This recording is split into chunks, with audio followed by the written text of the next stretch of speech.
Good evening and welcome to the October session of Economy, Markets and Investments, branded by as EMI. I'll talk with a mix of English and Hindi, but the slides are all in English, so don't worry, you can make sense of it. So basically, as is usual, I'm going to start, in this, not in this particular order, but basically start with the markets. Okay.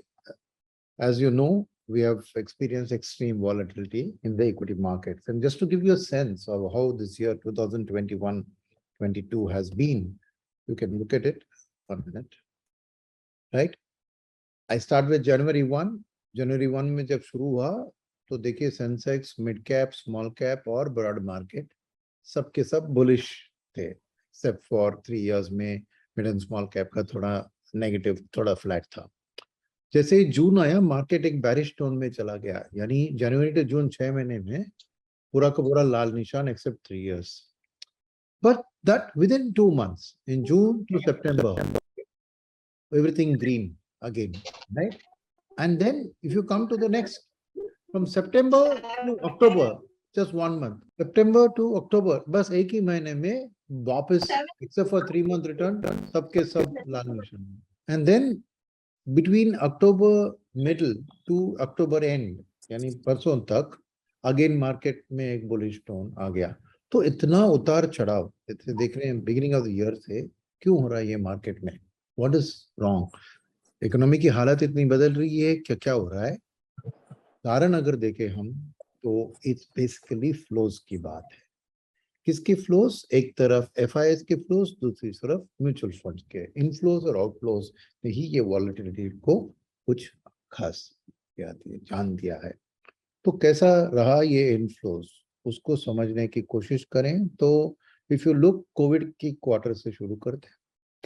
First line जो table top में दिख रहा है उसमें FII activity का है. Second line FII में derivative market में जो ऑप्शंस और फ्यूचर्स में ट्रेड करते हैं, और फिर डोमेस्टिक एमएफ की खरीदारी या बिक्री. तो जैसे आप देख रहे हैं, कोविड का Q2 से Q1 नेक्स्ट ईयर तक म्यूचुअल फंड्स में सेलिंग था क्योंकि इन्वेस्टर्स रिडीम कर रहे थे. द सेम टाइम में एफआईएस की भयंकर खरीदारी थी. फिर Q2 और इस अप्रैल मई जून से 21 में, पिछले साल की बात कर रहा हूँ, 2 क्वार्टर के लिए एफआईएस की खरीदारी कम हुई, मगर इंडियन म्यूचुअल फंड्स की खरीदारी बढ़ गई, यानी डोमेस्टिक इन्वेस्टर का निवेश वापस शुरू हो गया था. फिर आप देखें Q4 लास्ट ईयर, अक्टूबर नवंबर दिसंबर में एफआईएस की भयंकर बिक्री 3 क्वार्टर्स के लिए लगातार करीबन 2.5 लाख करोड़ का सेलिंग हुआ. पर म्यूचुअल फंड्स ने स्टेप बाय स्टेप अपना खरीदारी बढ़ते गए. और फिर इस साल में जुलाई में एफआईएस की वापसी दिखी. डेरिवेटिव्स में थोड़ा बहुत खास बिक्री हो रही थी, मगर म्यूचुअल फंड की उस क्वार्टर में थोड़ी कम दबाव, मगर फिर भी 18,000 करोड़ का खरीदारी म्यूचुअल फंड से हुआ. तो ये देख रहे हैं तो क्या हुआ कि लास्ट ईयर पोस्ट कोविड में म्यूचुअल फंड्स ने बेचा, एफआईएस ने खरीदा, तो मार्केट की बढ़त के पीछे एफआईएस का कारण था. बढ़त और ज्यादा होता अगर म्यूचुअल फंड ने भी खरीदी थी. अफसोस है कि नहीं हुआ. उसके बाद 2 क्वार्टर के लिए दोनों की पॉजिटिव टेरिटरी, फिर उसके बाद एफआईएस की सेलिंग और म्यूचुअल फंड की बाइंग है. तो ये कंबाइंड इंपैक्ट अब देखें नेट में दिखाया मैंने, तो करीबन अपने मार्केट को कोविड के टाइम से Q4 लास्ट ईयर तक कंटिन्यूसली पॉजिटिव खरीदारी चल रही थी. फिर 2 क्वार्टर में भयंकर बिक्री और फिर खरीदारी. अब क्वार्टर जुलाई सितंबर 30 के बाद वाली बात, क्योंकि आपने देखा ना ये 2 हफ्ते में भी मार्केट में बदलाव क्या हुआ, एफआईएस वापस बेचने लगे. मंथ टू डेट का देखिए अब बात, अक्टूबर 13 की बात 6,300 करोड़, अक्टूबर 21 तक 5,400 करोड़. तो वापस एफआईएस ने थोड़ी सेलिंग शुरू की, मगर म्यूचुअल फंड का खरीदारी जबरदस्त रहा. आप देखें तो डेल्टा ये 2 हफ्तों में मार्केट की बुलिश वापसी के पीछे एफआईएस की लास्ट 2 वीक्स में वापस बदला, यानी 2,000 करोड़ एफआईएस ने वापस. तो कुछ देर सितंबर 30 से अक्टूबर 25 की बात करें तो 20 तक वो बेच रहे थे, फिर वापस 2,000 करोड़ की खरीदारी की. म्यूचुअल फंड का तो कंटिन्यूस खरीदारी रहा. तो ये फ्लोज के पीछे की बात अगर देखें तो क्यों ये दोनों चीज इतना इंपॉर्टेंट है कि आज के दिन में एफआईआईज करीबन 40% हिस्सेदार है हमारे फ्री फ्लोट मार्केट कैप में, और म्यूचुअल फंड जो ग्रीन लाइन है वो 15%, यानी दोनों मिला के करीबन 60 to 65% अपने मार्केट को कंट्रोल कर रहे हैं। तो ये दोनों की फ्लोज की आउटलुक ही हमारे मार्केट की वॉलेटिलिटी को डिटरमिन कर रही है। तो ये फ्लोज के पीछे उतार चढ़ाव का कारण क्या है, तो देखेंगे अगर एफआईएस का टोटल $600 बिलियन इंडियन मार्केट में इन्वेस्टमेंट है, जिसमें हेज फंड और mutual fund, international mutual funds 2/3 holding है, मगर जब बिक्री होती है 3/4 ऑफ आउटफ्लोज उन्हीं से सेगमेंट से आया था, यानी ये एक तरह का हॉट मनी आप कह सकते हैं। Where as sovereign wealth fund जो आज 16% का है, और पेंशन फंड जिनका 8% यानी 24% क्वार्टर ऑफ द मार्केट में है, एक लॉन्ग टर्म एफआईआई की होल्डिंग है, जैसे पेंशन, इंश्योरेंस फंड्स और सॉवरेन वेल्थ फंड्स। और सॉवरेन वेल्थ फंड्स की शेयर अगर देखें ग्लोबल जीडीपी में कितना हिस्सा होता है उस देश का, उसके हिसाब से वो बढ़ता या गिरता है। तो हमारा पिछले 5 साल में सॉवरेन वेल्थ फंड्स ने 12% से 16% तक बढ़ाया, यानी हमारी बढ़ती हुई जीडीपी को उन्होंने हाथ में रखा। इसलिए अगर म्यूचुअल फंड्स में भी देखें, जो ईटीएफ्स होते हैं, इमर्जिंग अपना ETF, right, exchange traded funds, वो इमर्जिंग मार्केट की जो इंडेक्स की एलोकेशन होती है उस हिसाब से इंडिकेशन करते हैं। और यहाँ पे इंडिया का खास स्टोरी देखें, लॉन्ग टर्म में बहुत बढ़िया है, क्योंकि कुछ 10 साल पहले हमारा 7% के नीचे था इमर्जिंग मार्केट के इंडेक्स में वेट, आज वो 15% हो गया है, वो दुगने से ज्यादा। और 7वीं रैंक से हमारी देश अब दूसरी रैंक पे आ गई है चीन के बाद, राइट। और अगर साउथ अफ्रीका के साथ कंपेयर करें, पहले तो हम साउथ अफ्रीका के नीचे थे, आज 5 गुना हमारा वेट बढ़ गया है साउथ अफ्रीका के कंपैरिजन में। तो उसमें से आप देख सकते हैं कि ओवर लॉन्ग टर्म पैसा इंडिया में इंक्रीज होता जा रहा है because of the allocation in the index, right. तो ये हॉट मनी, यानी आपने देखा ना, हेज फंड्स और कुछ म्यूचुअल फंड ने पैसा कब डाला, क्यों निकाला, वही आपको वॉलेटिलिटी दिलवा रही है। और इसका कारण क्या होता है, फर्स्ट ग्लोबल लिक्विडिटी की सिनेरियो, इन्फ्लेशन की सिनेरियो और इंटरेस्ट रेट एक्शन और उसकी आउटलुक। सेकेंड, उस लिक्विडिटी अगर हो तो फिर पैसा इमर्जिंग मार्केट में जाता है, तो रिलेटिव इमर्जिंग मार्केट का attractiveness versus advance market, second चीज। और फिर इमर्जिंग मार्केट के अंदर इंडिया का attractiveness with in the emerging market pack. जो एक तरफ हमने देखा कि जो इमर्जिंग मार्केट इंडेक्स में ही हमारा वेट बढ़ गया, तो obviously over longer term India का अट्रैक्टिवनेस बढ़ता ही जा रहा है। तो ये लिक्विडिटी की जो बात करें, पहली वाली लाइन, तो वो फंक्शन है कि इकोनॉमिक सिनेरियो क्या हो रही है, इन्फ्लेशन का आउटलुक क्या हो रहा है, फिर उसके बेसिस पे क्वांटिटेटिव ईजिंग हो रही है या क्वांटिटेटिव टाइटनिंग, और फिर उसके हिसाब से रेट की कट या रेट की हाइक। तो ग्लोबल इकोनॉमी में खास करके इन्फ्लेशन और ग्रोथ की लड़ाई हो रही है उनके बीच में। एक तरफ इन्फ्लेशन ऊपर जाता है या फिर ग्रोथ जाता है, तो यही ड्राइवर होता है ये झगड़ा। तो इसमें रिसेंटली जो इन्फ्लेशन इतनी बढ़ गई है उसका कारण है पहली साइड कोविड में, और दूसरा रशिया यूक्रेन का वॉर। तो यहाँ पे देखिए, अमेरिका को एक एग्जांपल लिया मैंने, 1.5% था जनवरी 21 में वहां पे इन्फ्लेशन, आज 8.5-9% के करीब गया है। तो 5-6 गुना इन्फ्लेशन बढ़ गया है, और फिर इन्फ्लेशन को फाइट करने की एक्शन से हम एक्सपेक्ट करेंगे थोड़ा धीरे धीरे इन्फ्लेशन गिरेगा। तो ये कारण क्या था, पहला इन्फ्लेशन का बस्ट हो गया कोविड से, क्योंकि सप्लाई साइड में डिसरप्शन हुआ। सेकेंड इन्फ्लेशन बूस्ट हुआ था कि कोविड को फाइट करने के लिए और रिसेशनरी फोर्स को फाइट करने के लिए रेट कट और क्वांटिटेटिव ईजिंग, फिस्कल स्टिमुलस को किया, उसके कारण डिमांड बढ़ गई, तो इसलिए इन्फ्लेशन बढ़ गई। फिर रशिया यूक्रेन कॉन्फ्लिक्ट ने आके again food chain, energy cost को बढ़ाया, तो 5.5 से लेकर 8.5 तक इन्फ्लेशन पहुंच गई। तो कितना किया क्वांटिटी से, खाली यूएस में ऑलरेडी उन्होंने ग्लोबल फाइनेंशियल के टाइम में ही उन्होंने क्वांटिटीजिंग शुरू किया था, जो प्री कोविड में करीबन 4.5 ट्रिलियन डॉलर था, उसको उन्हें दुगना कर दिया, double. At the same time overall world की लिक्विडिटी देखें तो G4 कंट्रीज यानी यूरोजोन, यूके, अमेरिका और जापान, इनको मिला के देखे तो उन्होंने भी करीबन $15 ट्रिलियन जो था प्री कोविड में, वहां से दुगना करके $30 ट्रिलियन, यानी भरपूर लिक्विडिटी। उसके साथ ही रेट कट का प्रोग्राम जो उन्होंने शुरू किया था इनिशियल कोविड टाइम में, देखिए जून 20 की बात करें कोविड के टाइम की, तो करीबन 10 साल का यूएस का इंटरेस्ट रेट 1% से नीचे आके 0.88 पे आ गया, और करीबन एक साल में ही उन्होंने 120 बेसिस पॉइंट्स का रेट कट किया इकोनॉमी को बूस्ट करने के लिए, पर उसके कारण अपना इन्फ्लेशन भी बढ़ गया। तो रशिया यूक्रेन क्राइसिस का असर था कि नेचुरल गैस, ब्रेंट क्रूड और कोल तीनों के दाम बढ़ गए, उसके साथ फूड के दाम और मेटल के दाम भी बढ़े। तो ये सब मिला के बात ये बनती है कि इन्फ्लेशन और ग्रोथ की झगड़े में इन्फ्लेशन फाइटिंग ही प्रोवाइड हो गया है, ग्रोथ जाए बाहर में।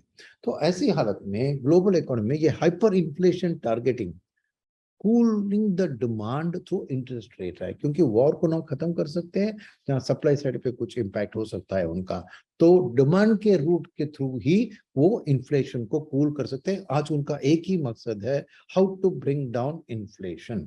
तो ऐसी हालत में एक अमेरिका जैसे इकोनॉमी में सीपीआई का ब्रेकअप देखिए, तो उसमें सबसे बड़ा वेट होता है हाउसिंग का, जो एक डिमांड लेड होती है, इसलिए इन्फ्लेशन को वो डिमांड के थ्रू ही टारगेट कर रहे हैं। 42% वेटेज हाउसिंग लोन का है। और अब देखिए रेट हाइक का प्रोग्राम इन्फ्लेशन कूलिंग के लिए क्या किया। तो बॉटम में मैंने जो पहले बताया था जून 2020 कोविड के टाइम में इंटरेस्ट रेट कट, अब देखिए अक्टूबर 13 2022 का इंटरेस्ट रेट हाइक का प्रोग्राम कितना हुआ है। अभी 10 ईयर इंटरेस्ट रेट 3.94, कहां था 2020 में 0.88, यानी 300 बेसिस पॉइंट से ज्यादा का आपको 10 ईयर यील्ड में ही इंटरेस्ट रेट बढ़ गए। इतना स्ट्रॉन्ग इंपैक्ट ले रहे हैं वो किसी हालत में डिमांड को कूल करने के लिए। इसीलिए जो हाउसिंग लोन, क्योंकि आपने देखा 42% शेयर हाउसिंग लोन का है, तो 30 साल की फिक्स्ड मॉर्टगेज उनको लास्ट ईयर यानी कोविड के टाइम में करीबन 2.5%, 3% से नीचे मिल रही थी फिक्स्ड रेट 30 साल का लोन। आज वही लोन का रेट बढ़कर गया है 6% तक। तो ओवरऑल इससे हाउसिंग का डिमांड कूल करने की कोशिश कर रहे हैं, और आने वाले दिन में वही उनकी उम्मीद होगी। तो अगर हाउसिंग का डिमांड कूल हो गया तो शायद इन्फ्लेशन घट सकता है, मगर अगर डिमांड गिरता है तो नेचुरली रिसेशन की बात आती है, और ये हार्ड रिसेशन होने वाली है। क्यों? क्योंकि रेट कट को छोड़िए, रेट हाइक को छोड़िए, जस्ट ऑयल प्राइस हाइक जो हुआ था अभी मैंने दिखाया रशिया के क्राइसिस के कारण, हिस्ट्री बताता है कि जब भी ऑयल प्राइस बढ़ती है जबरदस्त, तो रिसेशन इनवेरिएबली फॉलो होती है वर्ल्ड में। तो उसी चीज के कारण ही इन्फ्लेशन को आना ही था, उसके साथ अभी रेट हाइक करके और भी दबा दिया। और ये रिसेशन का इम्पैक्ट उतना होता है कि जीडीपी यूएस का -3% तक गिर जाती है। तो आज ये सब रेट हाइक का इम्पैक्ट ऑलरेडी दिखने लगा है यूरोजोन और सब डेवलप्ड नेशंस में। देखिए पीएमआई जो एक प्रेडिक्टर ऑफ फ्यूचर जीडीपी है, वो सभी देशों में एकदम गिरने लगा है, यानी slow down in growth clearly visible है। और यही वर्ल्ड बैंक ने भी लेटेस्ट आउटलुक में, देखिए वर्ल्ड का ग्रोथ को उन्होंने जो 6% लास्ट ईयर था, इस साल 3.2 का उम्मीद है, अगले साल 2.7 तक गिरा रहे हैं। मगर इसका खास करके एडवांस्ड इकोनॉमी में 5.2 से अगले साल 1.1, यानी भयंकर गिरावट की प्रेडिक्शन हो रही है, यानी स्लो डाउन जारी है। तो इसीलिए अब कमोडिटी डिफ्लेशन हो रहा है, क्योंकि डिमांड गिरती है तो नेचुरली कमोडिटी का डिमांड गिरेगा। कमोडिटी डिफ्लेशन देखने के लिए देखिए सेम स्लाइड जो मैंने अप ट्रिंग के लिए दिखाया था, अब उसमें डाउन को भी ऐड कर दिया। तो चाहे ओवरऑल कमोडिटी लीजिए ब्लू लाइन, या मेटल लीजिए लाल लाइन, या ब्रेंट क्रूड लीजिए डॉटेड लाइन, या फूड लीजिए ग्रीन लाइन, सब के सब अभी गिरने लगे हैं क्योंकि स्लो डाउन शामिल है। तो वर्ल्ड की स्थिति अगर हम एक इन्फ्लेशन डिफ्लेशन सिनेरियो में कैप्चर करें, तो आप देख रहे हैं कि करंट ईयर 20 और 21, यानी जब कोविड का प्रॉब्लम था, कमोडिटी डिफ्लेशनरी सिनेरियो में थी। उसके बाद अक्टूबर नवंबर दिसंबर लास्ट ईयर, करीबन मिडिल ऑफ द ईयर से आपको कमोडिटी इन्फ्लेशन शुरू हुई, क्योंकि रशिया यूक्रेन क्राइसिस के कारण, और वापस अभी वर्ल्ड की स्लो डाउन के कारण एक कमोडिटी डिफ्लेशन का सिनेरियो शुरू हो गया है इस क्वार्टर टू डेट में, करेक्ट। तो ऐसी हालत में अब हम आते हैं कि नेचुरली अपने अभी समझ लिया कि पहले ग्लोबल लिक्विडिटी अच्छी रही है।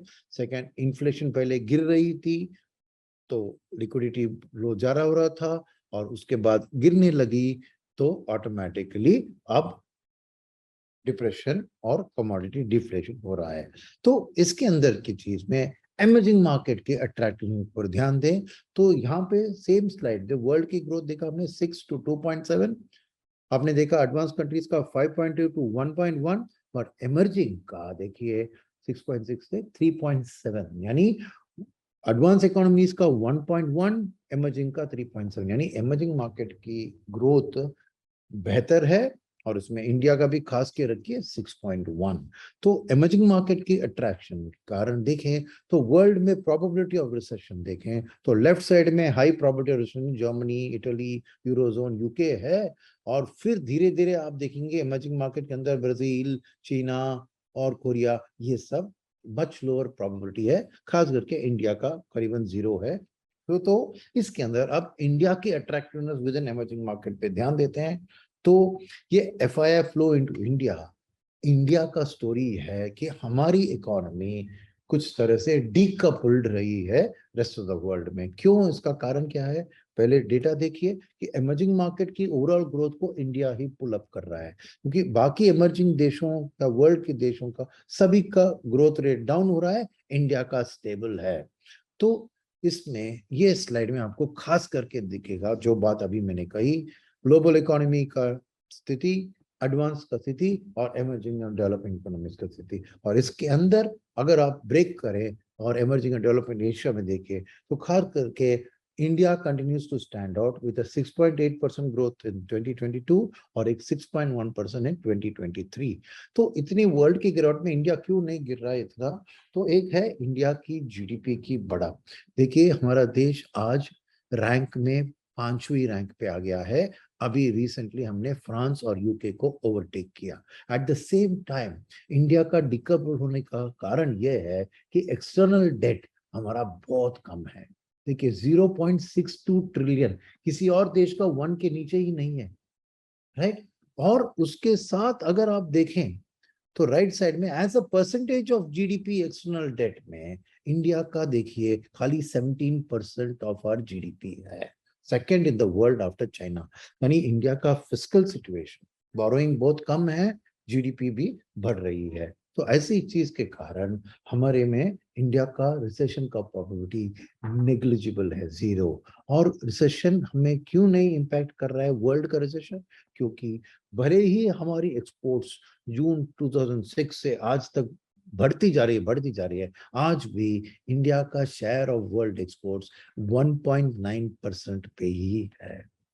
यानी क्या मीनिंग है इसका कि वर्ल्ड में रिसेशन आए तो हमारे ऊपर असर वर्ल्ड का रिसेशन का 1.9% ही होगा, बाकी 98% ऑफ एक्सपोर्ट्स बाकी देश करते हैं तो उनके लिए ही असर ज्यादा होगा। इसलिए इंडिया को इकोनॉमिकली एक तरह डीकपल्ड हम मान सकते हैं। तो इस चीज सब कुल मिला के अब देखेंगे एफआईएस की व्यूज, तो यहाँ पे है बाकी इमर्जिंग मार्केट। ऑब्वियसली कोविड के पहले इंडिया को पैसा आ रहा था हमारे ग्रोथ स्टोरी के कारण।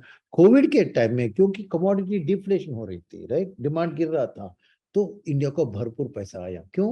क्योंकि इंडिया 83% हमारा ऑयल को इंपोर्ट करती है, तो जब भी कमोडिटी के दाम गिरते हैं तो वो स्ट्रॉन्ग पॉजिटिव होता है इंडिया के लिए। इसलिए एफआईएस ने इंडिया को फेवर किया, नेक्स्ट ईयर भी इंडिया को थोड़ा बहुत फेवर किया। मगर अगर उस नेक्स्ट ईयर को ब्रेक करके देखें तो बदलाव आया मिडिल ऑफ द ईयर में, और अक्टूबर, नवंबर, दिसंबर में वो एकदम नेगेटिव में टर्न करे। क्यों? क्योंकि अक्टूबर, नवंबर, दिसंबर में रशिया यूक्रेन वॉर के कारण जो ऑयल के दाम बढ़ने लगे थे, वही कारण था। तो नेचुरली इस साल के फर्स्ट 2 कैलेंडर में 14 बिलियन और 13 बिलियन, 27 बिलियन डॉलर्स का आउटफ्लो हुआ। फिर जैसे ही इन्होंने रेट हाइक किया और उसके साथ वापस कमोडिटी डिफ्लेशन की बात हो गई, तो वापस देखिए इंडिया में 6 बिलियन डॉलर का पैसा आ गया। अब अक्टूबर के बाद तो हमने देखा उधर कि अक्टूबर में एफआईएस ने थोड़ी बहुत बिक्री करी है बिकॉज ऑफ द अनसर्टेनिटी। तो फ्यूचर ऐसे ऑयल प्राइसेस का आउटलुक देखते हुए हम थोड़ा इसके बारे में फ्यूचर का आउटलुक भी देख सकते हैं। तो क्यों ये होता है इंडिया के बारे में? क्योंकि मैंने यहाँ पर 8 कारण दिखाया कि एफआईएस जब ऑयल का दाम बढ़ता है तो लाल में लिखा है मैंने क्या इम्पैक्ट होता है। मैंने क्यों इसमें लाल पे लिखा है, क्योंकि ये लाल वाला जो चीज उनके पास डर था वो कुछ नहीं हुआ। खाली उनको सही जो निकला था वो कॉर्पोरेट मार्जिन का श्रिंकेज, क्योंकि इनपुट कॉस्ट की बढ़त के कारण। ग्रीन में मैंने देखा है क्योंकि वही एफआईएस की जो एक्सपेक्टेशन इंडिया के बारे में, क्योंकि उन्होंने पुल आउट किया, खाली वही उनका सही निकला। बाकी सब के सब जो यहाँ कारण लिखा है वो सब गलत निकले, right. At the same time अब ऑयल प्राइस की गिरावट आ रही है, तो ये सब पॉजिटिव्स इंडियन मार्केट में आप देखेंगे। तो ऐसी एक ऑयल प्राइस की गिरावट का स्थिति अगर आ जाए तो एफआईएस का भरपूर पैसा वापसी आप देख सकते हैं। तो इसीलिए इंडियन इक्विटी मार्केट का परफॉर्मेंस वॉलेटाइल रहा है, जैसे मैं पहले स्लाइड में दिखाया, बट रिलेटिवली बेटर परफॉर्मेंस रहा है। कैसे? Year to date market cap का एरोजन जो हुआ है इंडिया में -1% है, मगर डॉलर टर्म्स में और बाकी सभी देशों का 20 से 25-35% तक मार्केट में करेक्शन हुआ है। तो India has seen the least market cap correction among major economies. और Indian volatility, global stock market की वॉलेटिलिटी ब्लू लाइन में है और इंडिया की वॉलेटिलिटी रेड में। जैसे आप देख रहे हैं क्लियरली वर्ल्ड की वॉलेटिलिटी बढ़ रही है, इंडिया का स्टेबल है। क्यों? क्योंकि डोमेस्टिक फ्लोस आके इसको सपोर्ट करके, जब भी एफआईएस बेच रहे थे एमएफ ने कुछ ना कुछ तो उनसे खरीदा और वॉलेटिलिटी को दबा दिया था। तो शॉर्ट टर्म में इंडियन इक्विटी मार्केट का outlook purely from a flows perspective he driven होगी। तो इसीलिए अगर देखें समरी, तो अक्टूबर टू जून के पीरियड में 2.5 लाख करोड़ का आउटफ्लो हुआ, बट एमएफ ने आके ऑलमोस्ट 2 लाख करोड़ की खरीदारी करी। तो वॉलेटिलिटी कम रही इसके कारण और मार्केट में थोड़ा करेक्शन आया, क्योंकि नेट आउटफ्लो 65,000 करोड़ था। मगर अब देखें तो जुलाई 1 से वापस पैसा कितना 48,000 करोड़ उस क्वार्टर में आया, फिर मंथ टू डेट 7,000 करोड़ बाहर गया तो 41,000 करोड़ वापस आया। तो 2.5 लाख करोड़ बाहर गया, 41,000 करोड़ अंदर आया, तो अभी भी 2.25 लाख करोड़ एफआईएस का पैसा वापस आना बाकी है। तो जैसे ही कमोडिटी वर्ल्ड की रिसेशन की स्टोरी आगे बढ़ेगी और कमोडिटी की दाम गिरने लगेगी, इंडिया के लिए ये पैसा वेटिंग में है वापस हमारे मार्केट में घुसने को और मार्केट को आगे ले जाने को। एमएफ के एक्टिविटी के बारे में तो आपको बताने की जरूरत नहीं, क्योंकि 13,000 करोड़ तक एसआईपी इनफ्लोस अभी भी एमएफ इंडस्ट्रीज को आ रहे हैं। तो domestic support in the short term जारी रहेगी। मगर खाली ये शॉर्ट टर्म से बात नहीं चलेगी। मैंने सॉवरेन वेल्थ फंड्स और पेंशन फंड्स की बात की, जिनके लिए इंडिया का मीडियम टर्म ग्रोथ आउटलुक बहुत इंपॉर्टेंट है। तो उस चीज के कारण थोड़ी बहुत टाइम फ्रेम अगर हम देखें तो लॉन्ग टर्म ग्रोथ ड्राइवर्स में पहली चीज है हमारी गवर्नमेंट की इंफ्रास्ट्रक्चर प्रोग्राम, जो 5% के लेवल जीडीपी के बहुत साल से रही है, आज 7% तक लेके जा रही है। तो गवर्नमेंट कैपेक्स एक बहुत बड़ा ड्राइवर है हमारी स्टोरी के लिए। करीबन 111 lakh crore infrastructure related segment में खर्चा गवर्नमेंट ही करने वाली है। इसके साथ गवर्नमेंट इसको भी सपोर्ट दे रही है कि चाइना से आने वाली कैपेक्स, यानी चाइना +1, क्योंकि चाइना में लेबर डिक्रीज हो रहा है, इंडिया का लेबर बढ़ता जा रहा है। इनफैक्ट वर्ल्ड की लेबर मार्केट में इंडिया एक डोमिनेंट प्लेयर है। ये है 2020 से 25, 5 साल के टाइम फ्रेम में कितना contribution number of people world force में ऐड होने वाला है, इंडिया सबसे आगे है। तो एक बहुत स्ट्रांग लेबर सप्लाई की एडवांटेज इंडिया के पास है। इसके साथ पर कैपिटा जीडीपी जो चाइना की बढ़त आपने देखी, उसके कारण इंडिया का अभी भी उतना बड़ा नहीं है, खाली $2,000 पे है, चाइना $10,000 के करीब पहुंच गया। तो वेजेस भी उनकी प्रोपोर्शनेटली बढ़ गई होगी, तो इंडियन लेबर चीपर भी है कंपेयर टू चाइना। और यूएस के सीएफओ से पूछा गया कि कहाँ चाइना से बाहर आप रिलोकेट करेंगे तो कहाँ करेंगे, तो जापान अव्वल नंबर और इंडिया दूसरा number among countries like Hong Kong, Korea, Taiwan. तो इंडिया का बहुत बड़ा चांस है। इनफैक्ट चाइनीज कंपनियों को भी ये एक जानकारी है कि उनकी कॉस्ट बढ़ गई, उनकी लेबर शॉर्टेज में, तो वो भी इंडिया में एक्सपेंशन की बात कर रहे हैं टू सम एक्सटेंट। तो नेचुरली इंडिया में गवर्नमेंट ने पीएलआई प्रोजेक्ट अनाउंस किया इंक्रीमेंटल इन्वेस्टमेंट को लाने के लिए और लेबर ओरिएंटेड मैन्युफैक्चरिंग को सपोर्ट करने के लिए। तो ये है सेगमेंट्स, और इनमें मेरी बात यह है कि शायद पीएलआई को सक्सेस होने में टाइम लगेगा इन टर्म्स ऑफ इम्प्लीमेंटेशन, मगर उस प्रोसेस में करीबन 2 लाख करोड़ का कैपेक्स का खर्चा होना है। जैसे आप देख रहे हैं 45,000 करोड़ केमिस्ट्री बैटरी स्टोरेज में, अनदर 43,000 करोड़ ऑटो और ड्रोन इंडस्ट्री में, और another 40,000 crore speciality steel segment में। ये तीनों मिला के ही आपको 1.25 लाख करोड़ का खर्चा, और बाकी spread over other PLI sectors. और इसका एविडेंस तो देखेंगे सीधे, एप्पल ने कहा है कि 26% आईफोन प्रोडक्शन बाय 2025 वो इंडिया को शिफ्ट कर रहा है। तो एप्पल जैसे बहुत बड़ा प्लेयर अगर ऐसी बात कर रहे हैं तो समझ सकते हैं आप कि PLI स्कीम अब जरूर टेक ऑफ हो रहा है। इसके अलावा ये PLI स्कीम को सपोर्ट करने के लिए FDI की जरूरत है, वो भी देखिए हर साल हमारे पास FDI का इन्फ्लोस बढ़ बढ़ के जुलाई 2011, 10 साल पहले खाली 2% के नीचे था as a percentage of GDP हमारी फ्लोज, आज 3.5% के करीब है। 3.2% of GDP FII flows continuously बढ़ते जा रहे, part of it comes to PLI scheme.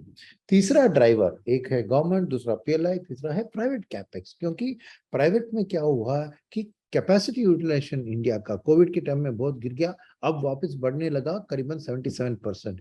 ये 77% हमारा लॉन्ग टर्म 72% एवरेज से ऊपर हो गया है।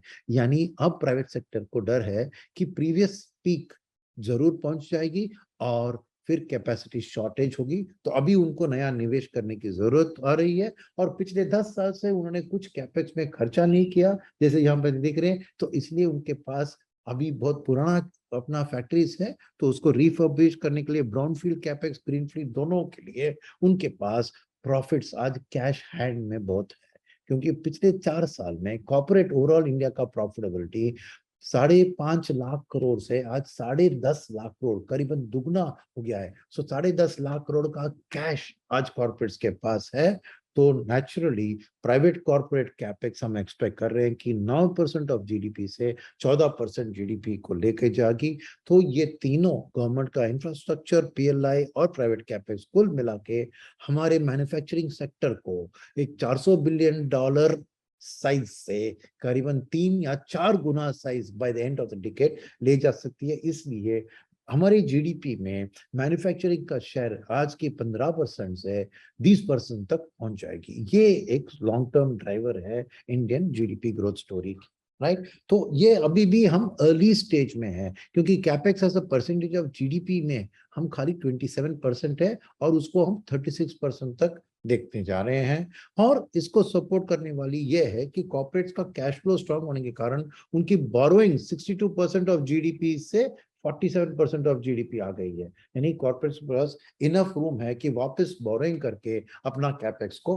फाइनेंस करे। तो कैपेक्स स्टोरी एक स्वीट स्पॉट में है आज। और इसके साथ साथ कैपेक्स जैसे सुनते हैं आपको, नेचुरली आपको जॉब एम्प्लॉयमेंट की अपॉर्चुनिटी भी बढ़ेगी, इनकम्स भी बढ़ेगी, तो डिस्क्रिशनरी इनकम का बढ़त। और हर देश में ये होता है कि $2,000 जब एक देश पार करती है तो उसके बाद उसकी पर कैपिटा GDP एकदम छलांग लगाती है, और उसके साथ डिस्क्रिशनरी कंजम्पशन भी छलांग लगाती है। एग्जाम्पल के तौर पर मैंने चाइना को दिखाया। चाइना जैसे मैंने कहा $2,000 था 2006 में, आज वो $12,000 के करीब पहुंच गया। सिमिलरली कोरिया भी था 1985 में $2,000, उसके बाद देखिए उसकी ग्रोथ ट्रैजेक्टरी आज $35,000 की टेरिटरी में चल गई। तो सैचुरली नीचे देखिए डिस्क्रिशनरी कंजम्पशन एक आइटम दिखा रहे हैं हम यहाँ पे। चाइना का कार पेनिट्रेशन जो 16 गाड़ी थी 1000 लोगों के अंदर, देखिए 16 लोगों के पास गाड़ी थी, इंडिया का 13 है, तो वो अब 116 बन गया है। सिमिलरली साउथ कोरिया में भी मोटर व्हीकल का प्रेजेंटेशन देखिए, पेनिट्रेशन टू व्हीलर को निकाल के तो 52 व्हीकल्स पर 1000 से 470 व्हीकल्स पर 1000, 9 टाइम्स का बढ़ा। तो ये पर कैपिटा की एक्सप्लोजन और डिस्ट्रिक्ट कंजम्पशन की एक्सप्लोजन हमारे देश में भी वेटिंग में है। मगर हम ऐसी उम्मीद नहीं कर सकते कि 2000 से 12,000, 2000 से 35,000, मगर 2000 से इस डिकेड के अंदर हम अगर दुगना कर लें 4700 तक, अगर PLI सक्सेस हो और ये सब सक्सेस हो गया, तो ये दुगने की बात में ही हमारी डिस्क्रिप्शनरी कंजम्पशन का भी भरपूर बढ़त हो सकता है। क्यों? क्योंकि जैसे ही इनकम्स बढ़ते हैं ना, लोगों की जो लोअर पुअरेस्ट क्लास में से लोअर मिडिल क्लास फिर अपर मिडिल क्लास, ये बढ़त देखिए 2010 में $1,000 था हमारा पर कैपिटा इनकम, 2019 में 2000, जब दुगना हुआ हमारी जो पर कैपिटा इनकम आप देखेंगे forest of the people strugglers का 33% से गिरावट 22%, और लोअर मिडिल क्लास का फ्लैट रहा क्योंकि उधर से कुछ लोग इधर आए तो इधर से ऊपर चले गए, और अपर मिडिल क्लास का 15% से 21, और रिच और सुपर रिच का भी बात। तो सिमिलरली अगले डबलिंग में जो 2019 से 2030 की बात करें तो हम देखते हैं कि करीबन टॉप 3 ब्रैकेट यानी सुपर रिच, रिच और अपर मिडिल क्लास हमारे पॉपुलेशन के आधा हिस्सा बन जाएंगे फ्रॉम 1/3 टुडे। क्यों इंपॉर्टेंट है ये? क्योंकि एक व्यक्ति जब पुअर क्लास से lower middle class, upper middle class बढ़ता है ना, तो उसकी खर्चा की पैटर्न बदलती है। एज अ पुअर पर्सन उसका आधा इनकम फूड, बेवरेज, तंबाकू में ही चला जाता है। मगर ऐसी वो सब टॉप पिरामिड देखिए उधर, तो एक सुपर रिच पर्सन का खाली 14% खाने की और बेवरेजेस और टोबैको में खर्चा होता है। तो कहाँ जाता है फिर खर्चा? बाकी खर्चा जाता है डिस्क्रिशनरी आइटम पे, clothing, housing, health, transport, education, leisure etcetera. तो यही चीज हमारे लिए ये बता रही है कि इसको सपोर्ट करने के लिए साथ में रिटेल लेंडिंग का भी सपोर्ट बढ़ेगा, क्योंकि ये सब चीजों जो डिस्क्रिप्शन में आती है उसको लेंडिंग की सपोर्ट की जरूरत होती है, चाहे through auto loan, through housing loan, through EMI, या थ्रू 0% इंटरेस्ट से जो आप कंज्यूमर ड्यूरेबल खरीदते हैं। तो 2010 से 21 में ऑलरेडी 15% का सीएजीआर हो गया, तो अगले 4 साल में वापस वो 15% की रिटेल लोन की ग्रोथ भी आप एक्सपेक्ट कर सकते हैं। इसीलिए मैन्युफैक्चरिंग, कंजम्पशन और सर्विसेज ये तीनों मिला के करीबन नॉमिनल जीडीपी का 12% 15 साल तक बढ़त आप उम्मीद कर सकते हैं कि हमारी इकोनॉमी को मिलेगा।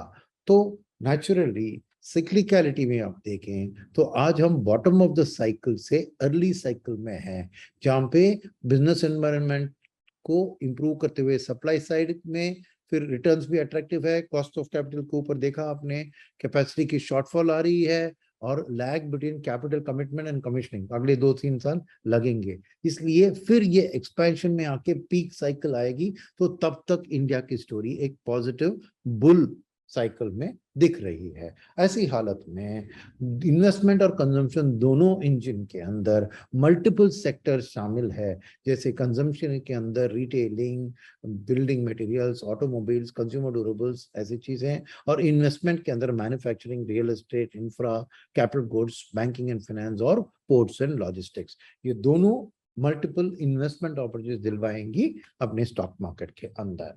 तो नेचुरली इंडिया का स्टोरी जैसे मैंने पहले बताया कि आज हमने फ्रांस और यूके को पार कर लिया, और उम्मीद है कि अगले 5-6 साल में हम जर्मनी और जापान को भी ओवरटेक कर लेंगे, क्योंकि ज्यादा डिस्टेंस नहीं है हमारे और उनमें, और वर्ल्ड में 3rd लार्जेस्ट इकोनॉमी हम बनने के डायरेक्शन में चलते जा रहे हैं। तो अब स्टॉक मार्केट का परफॉर्मेंस नेचुरली नॉमिनल जीडीपी को ट्रैक करता है। टॉप राइट में इंडिया का है पास्ट में, बॉटम लेफ्ट में चाइना का दिखा रहा हूं, और बॉटम राइट में कोरिया का। सब देशों में देखिए जैसे नॉमिनल जीडीपी ग्रोथ, उनकी स्टॉक मार्केट की ग्रोथ। तो ये उम्मीद रख सकते हैं, तो 12% पर एनम अगर आपको जीडीपी नॉमिनल की ग्रोथ एक्सपेक्टेड है, तो नेचुरली स्टॉक मार्केट भी उससे इक्वल या बेहतर रिटर्न दिलवा सकती है। तो ऐसे चीज में करेक्शंस को आपको जैसे देखनी चाहिए, हर बार जब इस बुल रन की तरह करेक्शन होता है तो बाउंस बैक इक्वली स्ट्रांग होता है, और it's a matter of time कि कब वो बाउंस बैक पूरा अपना पीक पकड़ता है। तो 3 जगह मैंने दिखाया कि 21 सितंबर 2001 में एक बॉटम हुआ था मार्केट का, फिर वहां से टॉप में 630% का ग्रोथ अगले 6 साल में हुआ। फिर अक्टूबर 2008 में ग्लोबल फाइनेंशियल क्राइसिस में अगेन बॉटम हुआ था मार्केट, फिर 2020 के टॉप के अंदर बस 10 साल के लिए आपको 400% का रिटर्न मिला। अब कोविड के टाइम में जो ड्रॉप हुआ, उसके बाद जो टॉप अब अक्टूबर 21 में हुआ, अगेन 19 मंथ्स में आपको अब, तो harder the fall the stronger the rise, यही हमारी मार्केट की स्टोरी हम आपको समझने की जरूरत है। तो वो हर करेक्शन बनता है एक बाइंग का अपॉर्चुनिटी, राइट। तो हमारे में भी यही उम्मीद, जो सेम स्लाइड को मैंने एक्सपेंड करके दिखा रहा हूँ, और इसमें ये उम्मीद रखिए कि हम लॉन्ग टर्म की 12% की बात करें जो होता है 10 ईयर टाइम फ्रेम में, शॉर्ट टर्म 5 years में कभी -3% का नेगेटिव भी हो सकता है, 41% का अपसाइड भी हो सकता है। तो जितना लॉन्गर टर्म व्यू ले उतना आपको एक कंसिस्टेंट रिटर्न मिल सकता है, राइट। यही मैं दिखा रहा हूँ इस स्लाइड में कि how stock market tracks the GDP, right.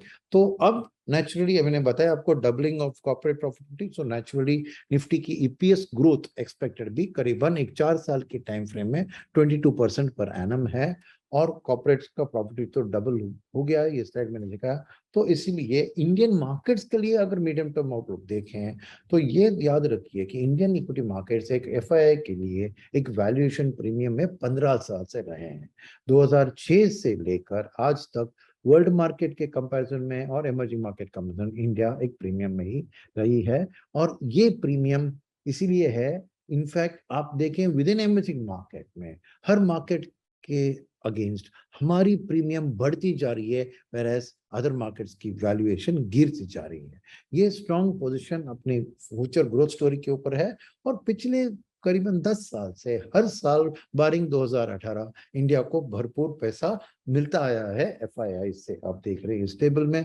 तो इसीलिए बात यह है कि 2006 से करीबन एवरेज 40% एफआईआई का ओनरशिप हो रहा है हमारे फ्री फ्लोट मार्केट कैप में। यही है जो चीज जो हमें प्रीमियम दिलवा रही है। और ये बात हमने देखी कि इसमें इमर्जिंग मार्केट इंडेक्स में अगर हमारा हिस्सा बढ़ रहा है तो ये रीइंफोर्समेंट है कि इंडिया की स्ट्रेंथ बढ़ रही है। तो ऐसी हालत में लिक्विडिटी भी बहुत जारी है वर्ल्ड में, ये दिखाया मैंने $30 ट्रिलियन का। और अगर हम वैल्यूएशन को कंपैरेटिव लेवल को छोड़ के हमने ओन हिस्ट्री के ऊपर अगर देखें तो निफ्टी के फॉरवर्ड पी लाल लाइन है हमारी लॉन्ग टर्म एवरेज। तो ये रिसेंट करेक्शन जो हुआ था अक्टूबर टू जून, उसके बाद हमारी market actually below long term average आके और रीसेंट बाउंस बैक में हम वापस अपने लॉन्ग टर्म ट्रेंड में के करीब ही है।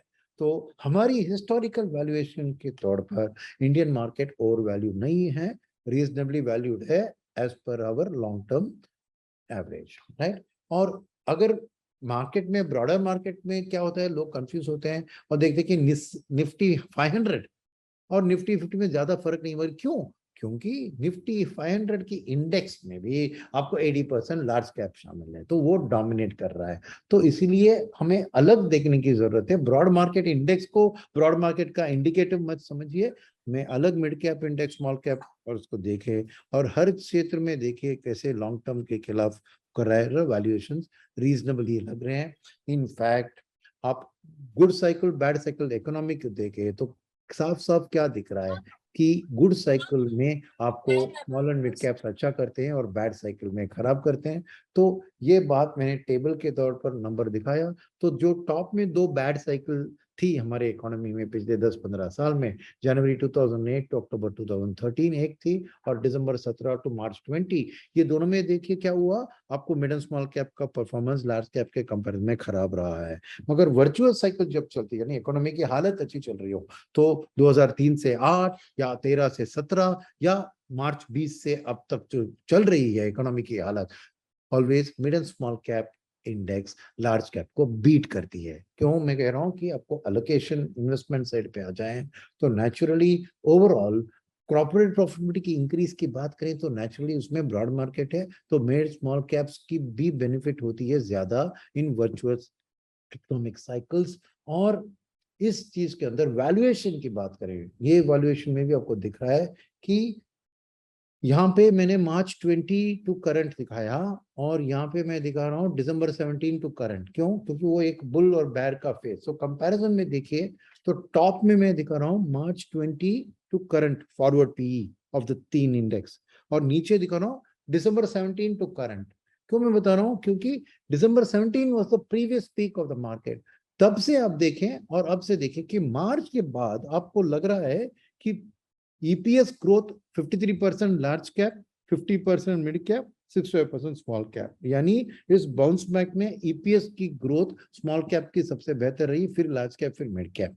मगर वैल्यूएशन एक्सपेंशन देखे तो एक्चुअली मिड कैप की ज्यादा हुई है 9.6, और स्मॉल कैप का 8.5 और लार्ज कैप का 4.5। मगर प्रीवियस पीक से कंपेयर करें, क्योंकि पहला करेक्शन था फिर बाउंस बैक था, तो दिसंबर 17 की बात करें तो देखिए क्या हुआ है। तो एक्चुअली देखिए मिड कैप और स्मॉल कैप का पी का एक्सपेंशन बहुत कम हुआ है। लार्ज कैप्स का 1.5 हुआ है 2.6, मगर 2.5 हुआ है सॉरी, और मिडिल स्मॉल कैप का अभी। क्यों मैं बता रहा हूँ कि अब आप रिलेटिव वैल्यूएशंस देखिए, राइट। तो March 20 to current, December 17 to current, तो क्या है कि आज मिड कैप इंडेक्स आपको 10% प्रीमियम पे ट्रेड हो रही है और स्मॉल कैप 5% डाउन पे, मेरा मार्च 20 डाउन में दोनों एकदम डिस्काउंट में चल रहे थे।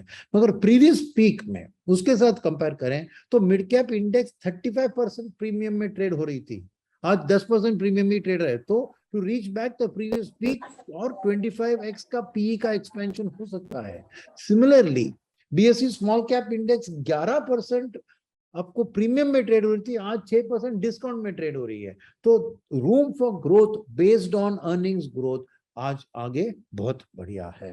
तो इसीलिए ये टेबल में कंपैरिजन में तीसरी बात मैं कहूंगा कि ऑब्वियसली ब्रॉड मार्केट की एलोकेशन रखनी चाहिए, मगर इंडियन इक्विटी मार्केट्स की लॉन्ग टर्म स्टोरी के लिए डोमेस्टिक सपोर्ट फ्लोज का सपोर्ट कैसे रहेगा। शॉर्ट टर्म में 13,000 करोड़ का एसआईपी बुक तो आ रहा है, मगर लॉन्गर टर्म में और भी हम एक्सपेक्ट कर सकते हैं एक बुलिश ट्रेंड। क्यों? क्योंकि फर्स्ट थिंग, एक रिसेशनरी वर्ल्ड में हम आज एक extended period of moderate inflation सामने देख रहे हैं। क्यों? ये बात मैंने दिखाई आपको ऑलरेडी। आपको फूड, मेटल, कमोडिटी तीनों के प्राइसेस गिर रहे हैं इंक्लूडिंग ऑयल, और यहाँ पे हमारी पर कैपिटा इनकम हवर बढ़ रही है, we expecting it to double.